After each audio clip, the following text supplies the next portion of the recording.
Morning. आज हम engineering materials and processes MA 203 के यूनिट 1 का अध्ययन करेंगे। मेरा नाम अनिल वर्मा है और आज के इस लेक्चर में आप सबका स्वागत है।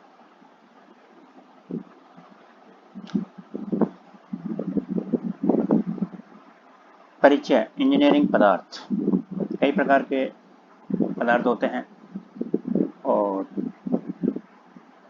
इंजीनियरिंग के फील्ड में इनका उपयोग किया जाता है, इसलिए इनका नाम पड़ गया इंजीनियरिंग मटेरियल्स। प्योर सब्सटेंस होते हैं कुछ पदार्थ, जिसमें मेटल्स भी आते हैं। कुछ पदार्थ अलॉय होते हैं, मिश्र धातु होती हैं, जिसमें कि कुछ धातुओं का मिश्रण बनाया जाता है। कुछ पॉलीमर्स होते हैं जो कि पॉली माने बहु, मर माने लक, बहुलक कहलाते हैं हिंदी में, और इस श्रेणी में प्लास्टिक और रबर और या इलास्टोमर्स इसके अपरूप हैं। एक नए पदार्थ सेरेमिक्स हैं, जो कि न धातु है न अधातु है और एक विशेष गुण रखते हैं, उच्च ताप सहन करना, जिसका मुख्य और कुछ अलग होते हैं विद्युत धारा के। और फिर कंपोजिट्स हैं। कंपोजिट्स में जैसा कि मिश्र धातुओं में दो या दो से अधिक धातुओं का मिश्रण बनाया जाता है, उसी प्रकार से किसी धातु में किसी अधातु का सेरेमिक्स का अगर मिश्रण बना दिया जाए तो वो कंपोजिट कहलाता है। और फिर कुछ मिसलिनियस मटेरियल होते हैं, जैसे कि ऑर्गेनिक और इनऑर्गेनिक। और अभी कुछ रिसेंट में नई पदार्थों की खोज जारी है, जिसमें कि शेपर मेमोरी मटेरियल्स या नैनो मटेरियल्स, बहुत ही सूक्ष्म पदार्थ का निर्माण किया जा रहा है। इनका वर्गीकरण करें तो 3 प्रकार से इनको बांटा जा सकता है: मेटल्स, नॉन मेटल्स और कंपोजिट्स। धातु, अधातु और कंपोजिट्स। मेटल में फिर 2 वर्गीकरण हम कर सकते हैं, फेरस और नॉन फेरस।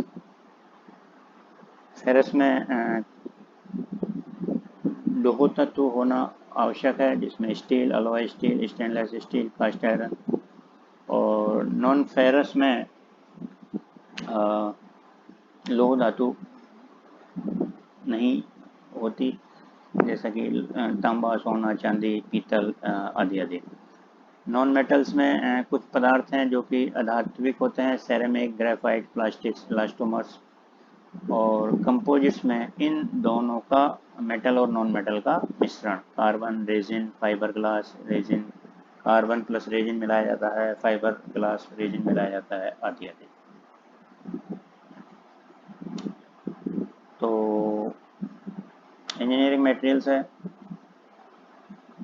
उसमें जो इंजीनियरिंग उपयोग में उनका चुनाव किया जाता है, उसके लिए जो चयन की प्रक्रिया है, उसमें प्रॉपर्टीज ऑफ मटेरियल का अध्ययन किया जाता है। उनकी मैकेनिकल प्रॉपर्टीज जैसे strength, ductility, toughness, hardness, strength to weight ratio आदि का चुनाव किया जाता है।